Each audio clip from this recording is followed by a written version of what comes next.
Have you wondered about living elsewhere after you retire? Well, we have, almost daily. As you know, it's not an overnight decision. Hi, this is Gil and Jean of Retire There, a podcast about places to consider living in after you retire. We started this show for selfish reasons. We planned on visiting cities earlier this year, spending some quality time not as tourists, but pretending to actually live there to get a real sense and taste of the place. We made one trip in February, which was great, and we were planning for the next trip. Then COVID hit. Yeah. A little background about us. I was born in Brazil, South America, from an Asian family, and grew up in Brooklyn, New York. I'm a college attorney who loves her job working with students, faculty, and staff. I was born and raised in Long Island, New York, and I'm a law librarian working in a court who also loves his job. We've lived in Bay Ridge, Brooklyn, New York for many years and have been thinking about our future home. So we will be speaking to folks from around the country who have moved to venues of their dreams and more. And we will share their intimate secrets. What? Just kidding. But we'll offer information you may not find anywhere else. So stay tuned. Today on Retire There, we speak with Bob Peake, who with his wife Irene moved from Long Island, New York to Sedona, Arizona. Bob retired several years ago from a 34-year career as an attorney with the New York State court system. Better than a quarter century of that time was spent at one of the more prominent appellate courts in the country, significant for its location in Manhattan and the review of decisions involving leading corporations and state and local administrative agencies. His hobbies include home renovation, and he's on his fourth. That's amazing.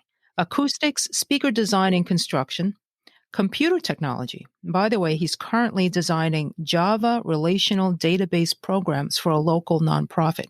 Whew, I said that properly. Photography, and recently horseback riding. Living in North Arizona, Bob says trail riding is a great way to enjoy the scenery and a lot easier than hiking. I'm with you, Bob. Irene Peake spent a 40-year career in marketing, executive and employee communications, including benefits consulting. She worked for Canon USA, then for two prominent consulting firms, and finally for 14 years for the largest hospital network in New York State. Her activities largely revolve around art, specifically collage, painting, and sculpture, and including a weekly game of mahjong.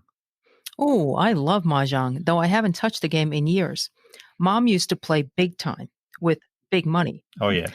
I'm sorry Irene couldn't join us today. Bob, welcome to the show, and thank you for sharing your story. My pleasure. So would you tell our listeners the decision process you and Irene made in leaving the East Coast for the West, and specifically Sedona? I think the first criterion we looked at was climate zone. That sounds like an odd way to start. We considered perhaps New Hampshire. The people are really great up there. I spent 4 years in school up there. The winters, however, are another story. We really wanted to escape that. What we were looking for was something in an intermediate climate zone, preferably with some exposure to other climates. We figured it would be somewhere south, but not too far south. I don't like humidity. To give you our thought processes, Irene, having been in healthcare, was very keen on having a retirement home close to good health care. The criteria for me were a mild climate and diverse activities.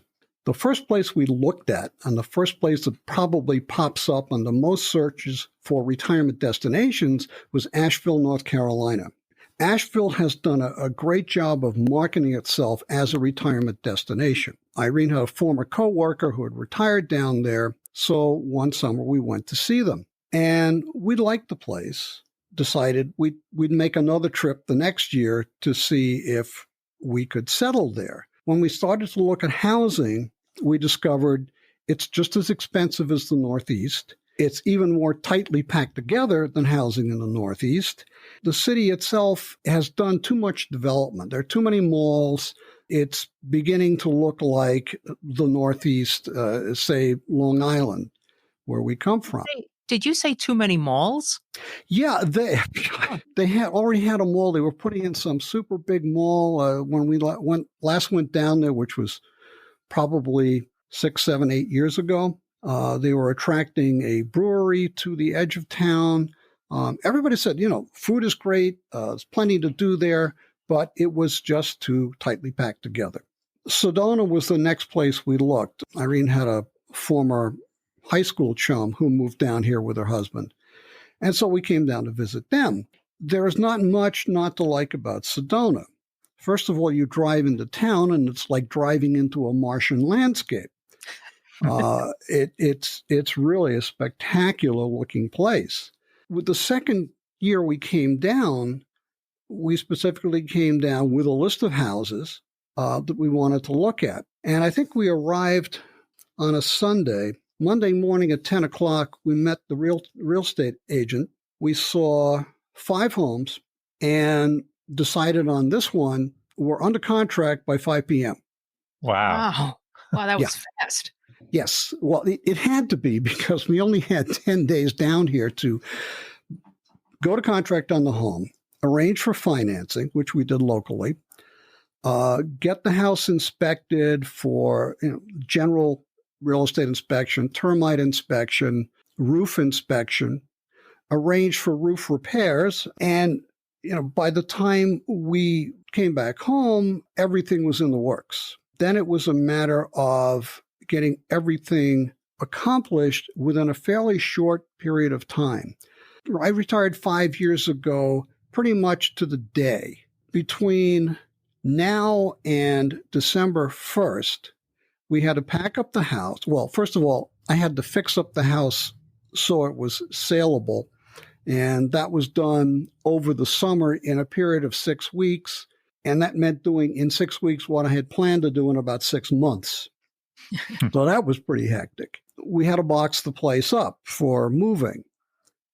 We had to close on the house in Sedona while in New York. The New York house, the closing was done on the house in Sedona first. So we were basically carrying 2 mortgages for a while.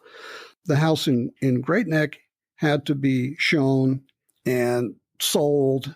To make a long story short, I ended up selling the place. It was a pretty emotional period of time. It was tough because we both retired in October. I had just spent an awful lot of time getting the house ready to sell. Then we had to keep it showroom condition, so to speak, for the real estate agent.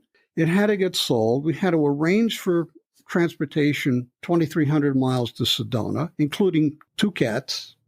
No, 3 cats. We had 3 cats by then. We just let a professional pet transport company take care of that. The last day of November, the moving truck arrived. We arrived literally 12:30 in the morning in the mist. There was nothing stirring except literally a deer in the headlights at the corner of our block. We arrived to find out that the heating system in the house didn't work properly. It was pretty cool. Fortunately, one of the local furniture stores, get this, loaned us a sleeper sofa, until the sofa we had on order could be delivered to us because it was a special order from Italy. So they lent us the furniture. It was another, I think, week or a week and a half before the moving truck arrived. In the interim, one of my neighbors, who is now a Sedona city councilor, lent us a half dozen space heaters, and that's how we survived for the first couple of weeks. Bob, you talk about it was cold in the house, and you talked about the climate earlier. Can you talk a little about specifically what the weather's like there? So I assume it's not like Phoenix, right?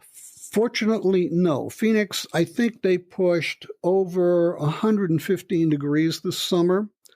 We're about 15 degrees cooler. Our top temperature was right around 100.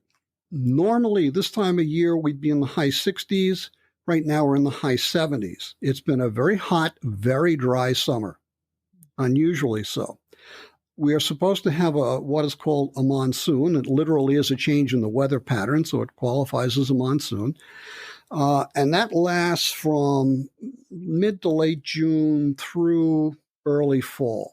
For the last 2 years, everybody's been calling it the non-soon because we had very little rain out of it. That's unusual. The rainfall periods are midsummer, usually January, February. That seems to be the time when you get rainfall. But having said that, you don't get very much rain. And when you do get rain, normally it's an hour or two, and then it dries up very quickly. The nice thing about Sedona is it's really in the middle of two different climates. There's the full desert climate to the south in Phoenix. There is almost a like semi-alpine climate up in Flagstaff. Phoenix is roughly sea level. We are 4,500 feet here, and Flagstaff is 7,000 feet. Now, you can go skiing in Flagstaff. The mountain up there is 12,460 feet, I think. And you ski from roughly 9,000 feet to nearly 12,000 feet. They don't get a tremendous amount of snow. The temperature is well below freezing overnight. They have a lot of snow guns, and so they spray the slopes. Wow, that's great. You also talked about, you also said healthcare was one of the reasons you moved to Sedona. Specifically, how is the healthcare there? Surprisingly good, although it varies a bit. I'll start with dentistry. I had one dentist whose other job was professor of pharmacology at NYU Medical School. He was good. The last guy I had in New York was a cosmetic dentist who was just an excellent technician. He could do anything in your mouth. The guy here that we have, he is a former head of the Arizona Dental Association, not only an excellent technician, but an excellent diagnostician. The office is extremely well equipped, including a stand-up 3D X-ray system. And he's very, very good about telling you everything that he's doing. I was listening to him just last week when I was in for a checkup, and a dental intern would get a good education just listening to his explanation of what he was doing for his patient. So dental care here is marvelous. I had root canal a year ago. The guy was just amazing. He found, he said, glad I got into here because there's a lot of decay. I had an hour-and-a-half session scheduled. I was there for about 2.5 hours, and I didn't feel a thing. Didn't have any problems with it afterwards. Dental care here, great. Veterinary care, for that matter, is great. The medical association here is Northern Arizona Healthcare. Their main hospital in this part of the world is in Cottonwood, which is about 40 minutes south of here. The facility in Sedona is really just an ancillary facility, but that too is remarkably well equipped. My wife had a diagnosis she needed a lumpectomy last summer. It was caught very early because the hospital, the local facility, has the latest and greatest ultrasound equipment. She didn't have to go to Cottonwood for treatment because one of the best cancer surgeons on the planet works out of our local facility. As a matter of fact, some of our friends were telling us that they had a friend in Minnesota who was diagnosed with breast cancer. And they said, oh, that's great because you have the Mayo Clinic. And she said, oh, no. I'm going to Sedona to be treated by Dr. Dupree. After the surgery has to be done at Cottonwood because there's no surgical facilities locally. But aside from that, all of Irene's treatment was local. That's the good news. The bad news is quality of care, depending on the specialty, can be a little unequal. So you've got to be careful what specialty you're looking for. If you have allergies, good luck. Now, Arizona used to be the place doctors sent their patients if they had bad allergies. Not anymore. So many people have planted so many invasive species, basically. We have scrub pines here. A big scrub pine is maybe 20 feet tall. I'm looking at trees that are 30, 40 feet high. These are not native species. And as a result, you're getting a lot of pollen from these things that Arizona didn't have 4 or 5 decades ago. But allergists still haven't figured out that there's a market for them in Arizona. The nearest allergist I know of is in Phoenix. Consulted one guy one time when I first got here in Flagstaff, which is about 40-minute drive north. He retired a couple of months thereafter. Fortunately, he said, you've had all the treatment you need. Just don't ever spend any time without cats because you'll redevelop your allergy to cats. Oh my God. So it's kind of like a hit or miss, and depending on the specialty you need, you'd have to do your research, or you wind up in Phoenix, or right? Right. The good thing is Phoenix is only an hour and a half south. It's not that big a ride. A lot of people regularly go down to Phoenix for shopping, theater, whatever. Had an emergency, a sudden emergency. Where's the closest hospital, for example? The closest hospital fully qualified to take care of an emergency is Cottonwood, and that's about, as I say, it's got to run 20 to 30 minutes south. But locally, I mean, all I could do is stabilize you and put you on an ambulance. Now, in case of a severe injury, they bring in the helicopter. Yeah. They fly you to Flagstaff or Phoenix, wherever you need to go for treatment. I think we had one bad auto accident in the middle of town where they just landed a chopper on the main street, medevac the injured driver away to the hospital. I actually wanted to go back a moment to housing. Can you tell us about the structure? Is it a ranch? Is it a single story? Give us an idea of your living quarters. This house was originally built as a Spanish-style home of probably about 1,200 or so square feet. Over the years, it's been added onto with flat roof structures. So if you look at the front of my house, it's got a pitched roof, the classic clay tile on it, Spanish style, fairly attractive, but kind of old for this part of the world. Now, this house was built, I think, in 1979. The house I was living in Great Neck, both of them were built in the early 1920s. So to me, this is a fairly modern home. Sure. As I say, it's been added on to. There was, I guess, an open space behind the house. They put on a flat roof garage. Then somebody added the casita meaning little house or guest house. And then that was added on to, double the size of the bedroom. At the same time, an office addition was added on to the main part of the house. That is consistent with the front of the house. That is a pitched roof with Spanish tile on it. The house now runs, I think, about 2,800 square feet. Wow. Plus about 500 square feet, two-car garage. Is it all Single story? Single story? It's all single story, yeah. The house next to me is two-story. I think the highest structure you can get in here is about 28 feet. They don't care. You can't build a house higher than 28 feet. And to do that, you have to comply with a lot of regulations that get you bonus points, basically. A house has to be neutral in color and fairly dark in luminance. You can't have a wall that's more than, a few hundred square feet. So you have to have many, many different surfaces in the home. And there are other things, the slope of your property, various other things that can let you get above the normal height limitation of 21 feet. This all gets pretty complicated. But most of the buildings here are low. They try to keep them from detracting from the rocks.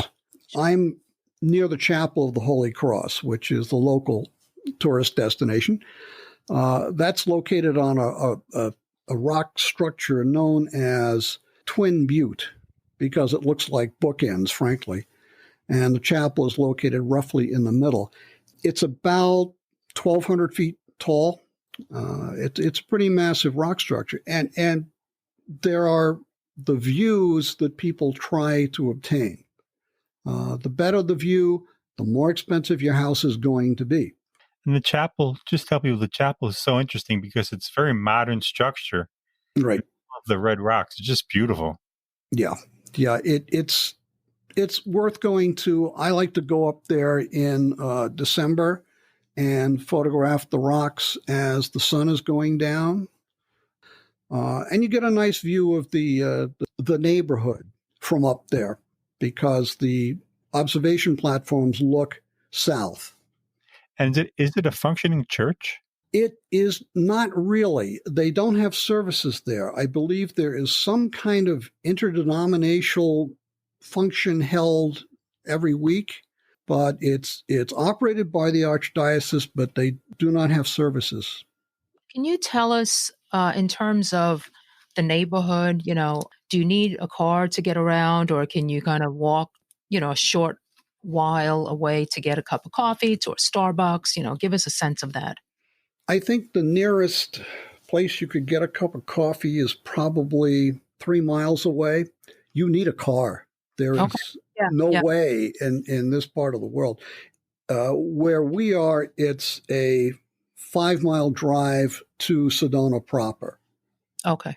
But you can rent or buy a condo in town that would put you fairly close to everything you need for day-to-day life. It's just that most people don't want to be in town. Sedona this is an odd city. Let me give you a bit of background. I was born in a little village in the north of England with a population of 13,000 people.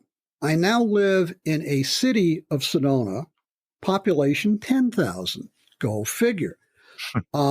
If you drive around Sedona, particularly on a weekend, you would think you were back in Great Neck, for instance, which is a population of 35,000. Why? Well, there are about 3 million annual visitors who go through this town every year. A traffic study was done a few years ago, and they concluded that on the average day, there are some 40,000 visitors. Wow. They may not be staying here, they may just be passing through, but that was based on their analysis of traffic flows. There are good things and bad things about this. I love tourists. They pay my taxes. Most of the taxes collected by the city come from the bed tax for people staying in local facilities. That's a substantial part of the revenue. The downside to it is traffic. To a great extent, Sedona is a microcosm of cities like New York. There's a housing problem, an affordable housing problem. There is a traffic problem, largely because when they repaved Route 179, which is the main road north from I-17, the interstate, and south from Flagstaff, everything funnels through 179. ADOT, the Arizona Department of Transportation, told the city, put in a 4-lane road.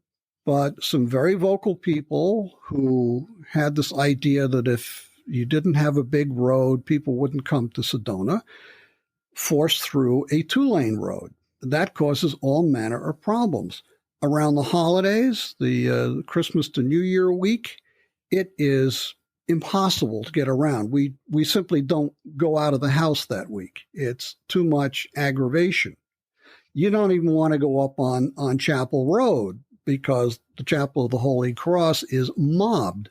The other problem with with Chapel Road is that there's a trailhead there, but there's no parking at the trailhead. So people park along the road, sometimes with sheet metal sticking out into the road. That becomes a problem. It's also a problem with respect to emergency services. Yeah. Emergency services here are all provided by the fire department. The last year I looked at, I think it was 2017, our local fire station had 640 some turnouts. Exactly one of them was fire related. My goodness. Interesting. They are primarily your first responders.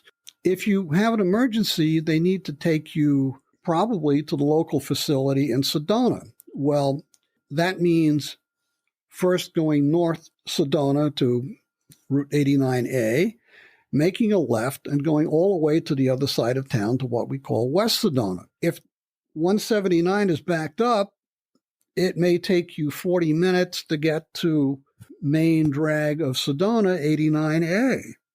Now that becomes a problem. Yes, the fire engine can get here in 2 minutes, but to get you to a hospital facility may take a whole lot longer. So there is a bit of a shortcut available only to emergency vehicles, which is to go south to the village of Oak Creek, which is about 5 miles, go over a private bridge. That puts you in West Sedona, very near the hospital. So for emergency vehicles, if they have to, they'll take that route. So does it sound like you're coming back to Great? No. I frankly could never go back to New York. Okay, let me ask you, since you were talking about tourists, where is the nearest international airport? So one of the things that Jean and I look to as our criteria when we retire is because we want to travel abroad, live there for a couple of months and so on. So I want to be near an international airport, with direct flights to Europe, for example. Phoenix is now the 5th largest city in the United States. Wow. Sky Harbor Airport has flights to pretty much anywhere. I think they just added a direct flight to Hawaii. Is the commute from Sedona to Phoenix International? You say? Sky Harbor is 2 hours south, and they do have a shuttle service. What about food shopping and that type of thing? Are you guys near my favorite? Is there a Trader Joe's? I think the nearest Trader Joe's is in Flagstaff.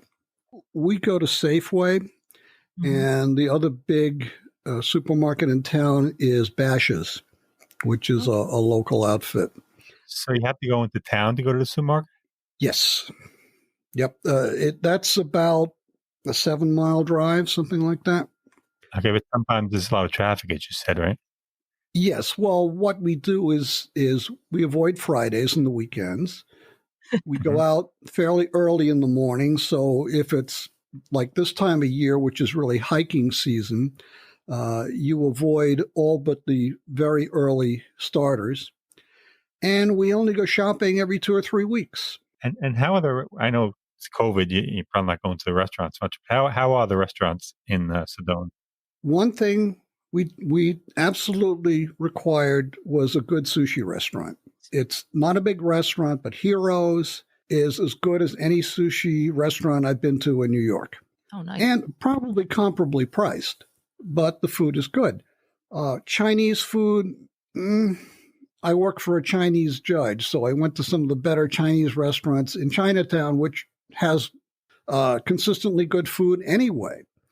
It's not that great here. They have... I'm sorry? I said it depends on the palate. It's a good thing that you had a criteria that you wanted to make sure that there was a good sushi place. Yes. Can you get a bagel there? You can, but it's not a New York bagel. Okay. Unfortunately. There's a lot of people trying very hard. You can get good pizza here. You can get artisan pizza. Not cheap, but it's pretty good. You're not going to get the variety of food. You're not going to get the quality of food you find in a metropolis like New York. It just doesn't happen. And you're not going to get a lot of exotic foods here. What is the main attraction of Sedona? We keep reading how it's a great place for retirees. What would you say? I would say first and foremost, the attraction is the scenery. Although to give you the cynical New Yorker's perspective on it, they say the scenery is great here, but you really can't see much for all the rocks. The rocks are spectacular. It really is lovely. And especially at sunset, you watch the light change on the red rock surface, and it's quite enchanting. Yeah. The second thing is the ability to walk around on, parkland. Most of the land surrounding Sedona is federal estate parkland. There's 6 million acres of national forest. Is that right? Oh, I wouldn't be surprised. I mean, we're at the sort of the southern residential end of Coconino County, and it's 5 miles of Coconino National Forest until you get to the village of Oak Creek. So that's one of the problems with roads. The federal government will not let you plow a road through their pristine property. In terms of the parkland, however, is they do a very good job of striking a balance between preserving its natural state and allowing recreational use. Certainly hiking, horseback riding, all-terrain vehicles. All of these are extremely popular in this part of the world. In Sedona proper, you can have horses, but you have to have been grandfathered in. They won't let you put up a home now, even on a big lot, and put in stables. You can't maintain horses unless your property was used to keep horses historically. Is there any land left to develop on? Actually, I just read an article a few days ago by a guy who does a biweekly or monthly real estate column in the local paper.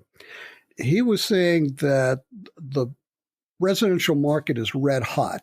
However, the vacant land market is not so much. And I put this down to the problem of building in Sedona. I looked to expand this house. And the first thing I ran into was a residential sprinkler requirement. If your renovation pushes the envelope of the house, and I don't mean I don't mean living space, I mean enclosed space. If it goes over 3,600 square feet, you have to put in a residential sprinkler system. Number one, that means putting in a 1-inch line. Standard here is 5/8. So you'd have to rip up a concrete driveway and my concrete porch just to get a line to my front door, and that I think would cost a minimum of about $25,000. Then we have low water pressure. You would have to put in a 500-gallon storage tank and a pressure pump assist. That'd probably run another $25,000. Then you've got to rip the house apart to put in the piping for the sprinkler system. In the Northeast, you would run the first floor through the basement and come up. For the second floor, you'd go through the attic and come down. Here, you don't have an attic. The house is built on a slab. You don't have a basement. It means ripping the entire inside of the house apart and then putting it back together. Well, all of that would probably add $150,000 to the cost of any job. And a lot of people who encounter this, and I met one of them, said, yeah, we looked at buying in Sedona, but when we found out about the sprinkler requirement, we decided we'd purchase somewhere else. So the fourth home renovation that you're doing, is that out there? Is that? That's this home, yes. At this point, I think we are probably going to do mostly cosmetic renovations because there has been a development over the last few years in Arizona real estate law that does not bode well for residential neighborhoods. The Republican Party, and particularly the Republican Governor, Doug Ducey, rammed through legislation which on its face sounds like it's doing the homeowner a favor. It says that no locality can prevent the owner of a 1 or 2 family home from renting out rooms to people for short-term occupancy. You can't put a durational limit on the occupancy, meaning you can rent out on Airbnb. But this is not restricted to single-family homeowners or the family. It also applies to corporate owners of a single-family residence or partnership. And then finally, in terms of what is a single-family residence, there's one being built a couple of blocks from here. It is 10 bedrooms, including 2 master suites, 10 bathrooms, a casita, guest house, and an elevator. And this qualifies as a single-family residence. And there's absolutely nothing the localities can do about it. They don't like it. The hotel industry hates it because people are competing with them, and they don't have the regulatory costs that a motel or hotel would have to abide by.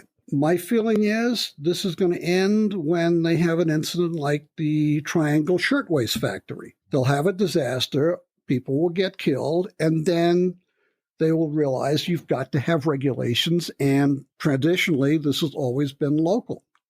I want to ask a question about the arts. You say your wife is really into the arts. Are there a lot of places you can learn different art? Sedona has an art center where they teach painting and sculpture, particularly throwing clay, but also some forming.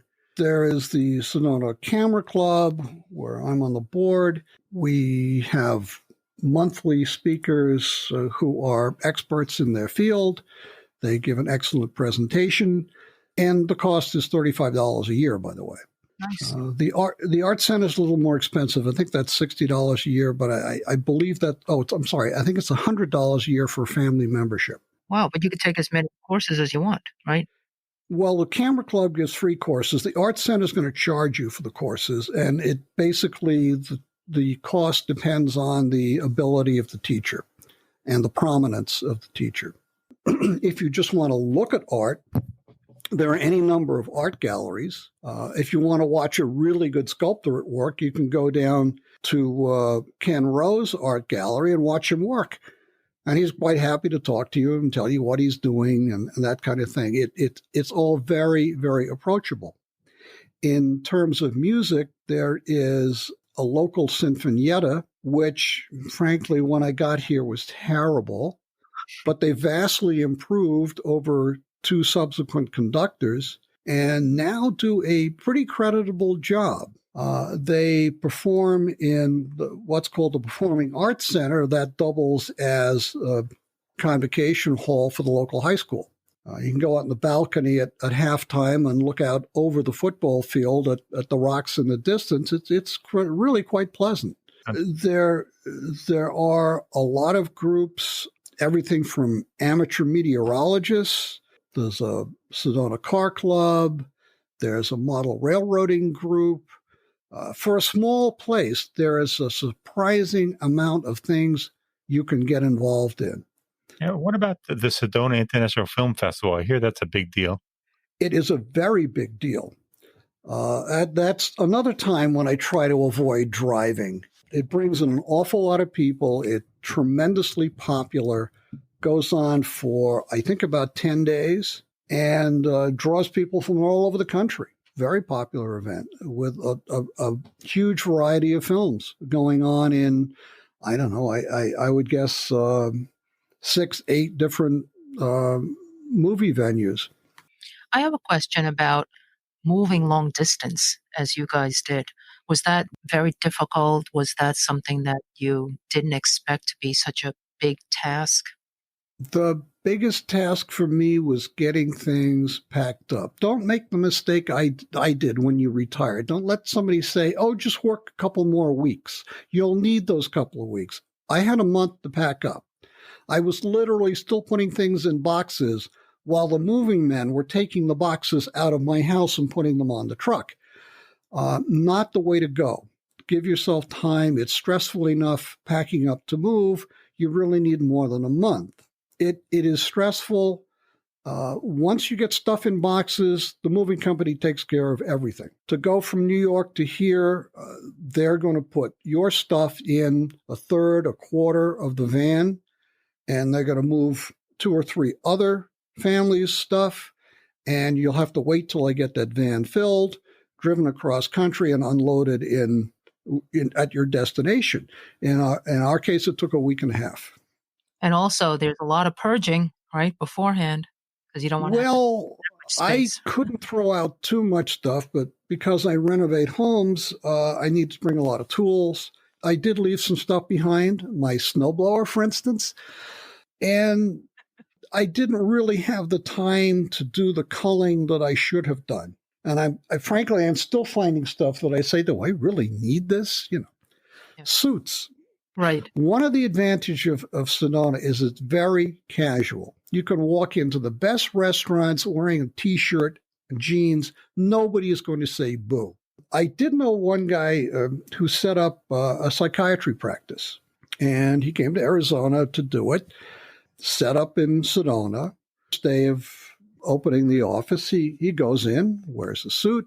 First client comes in, takes one look at the doctor in his suit, and says, I'm looking for the doc. Who died? That was the last time the good doctor ever wore a suit in Sedona. All right, let me ask you.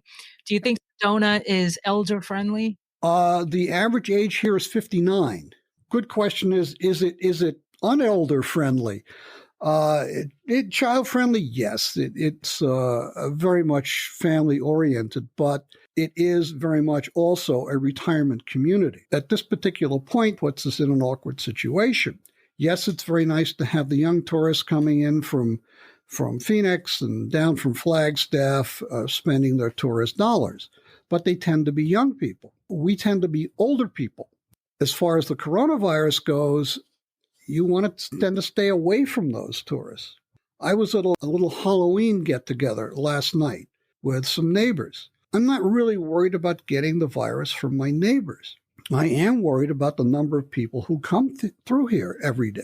Have you or Irene experienced any surprise from having made your move out there? Anything hit you, out of the ordinary that you are saying, gee, we didn't think about that before moving out here? Well, I think the whole Airbnb rental scheme was a bit of a surprise. That's a fairly novel legislation that was passed after we got here, so we couldn't foresee it. I have neighbors a block away whose house abuts on one of these party houses that's being constructed. Needless to say, they are not pleased. The wife does meditation.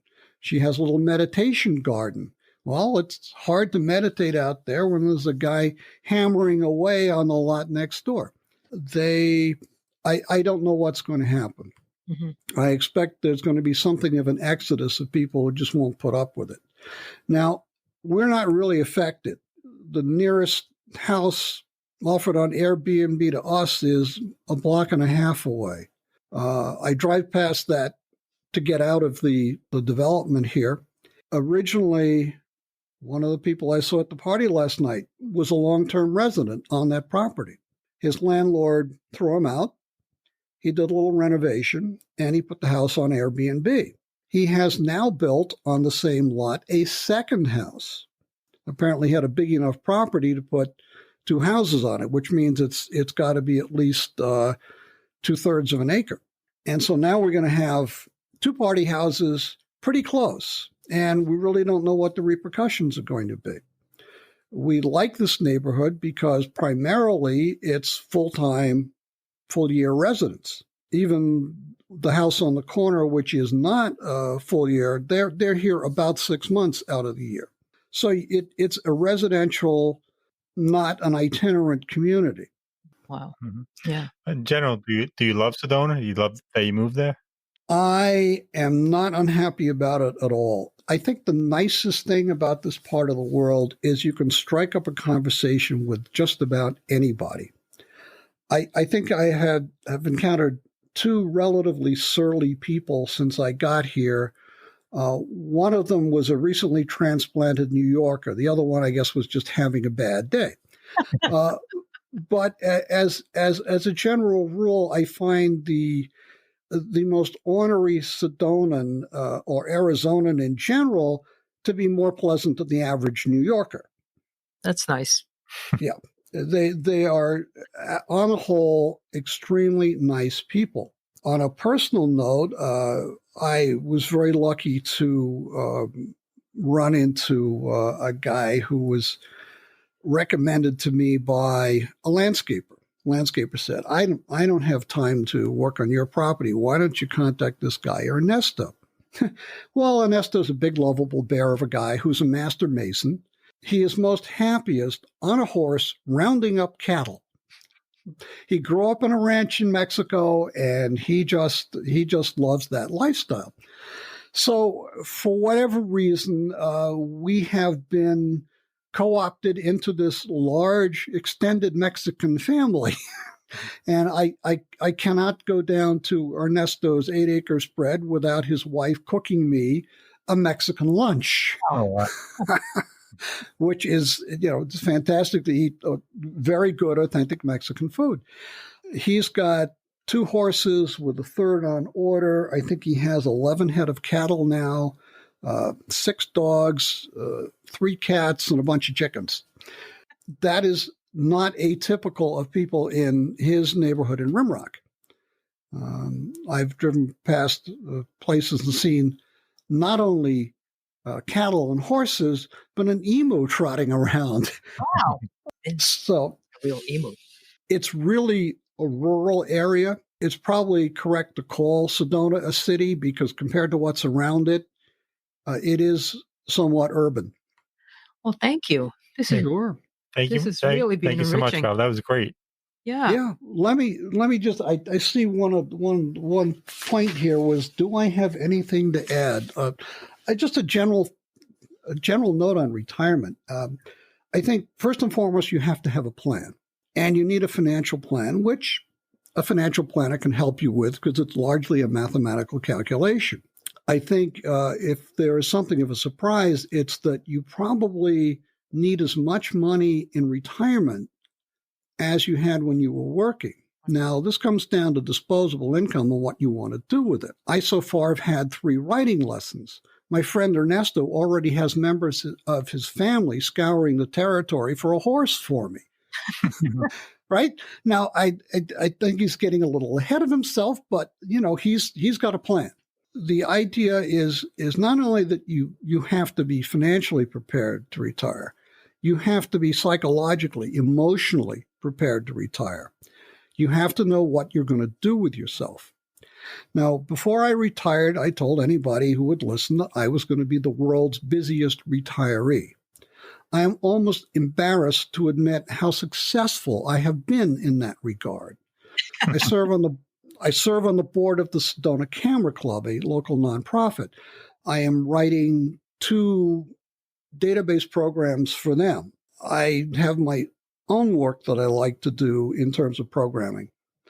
I have to do work on this house. My next project will be to replace all of the window treatments. But it's much better to be busy than to be bored. You really have to look at an area in terms of what it has to offer and what that is going to do for your own interests. And until you get there, don't even think about it. But once you've got it all sorted out, by all means, retire. It's the best thing I ever did. The surprise that I found out being retired is one of the first things I ended up asking myself after I'd been retired for about a month was, how did I ever get anything useful done when I had to work full time?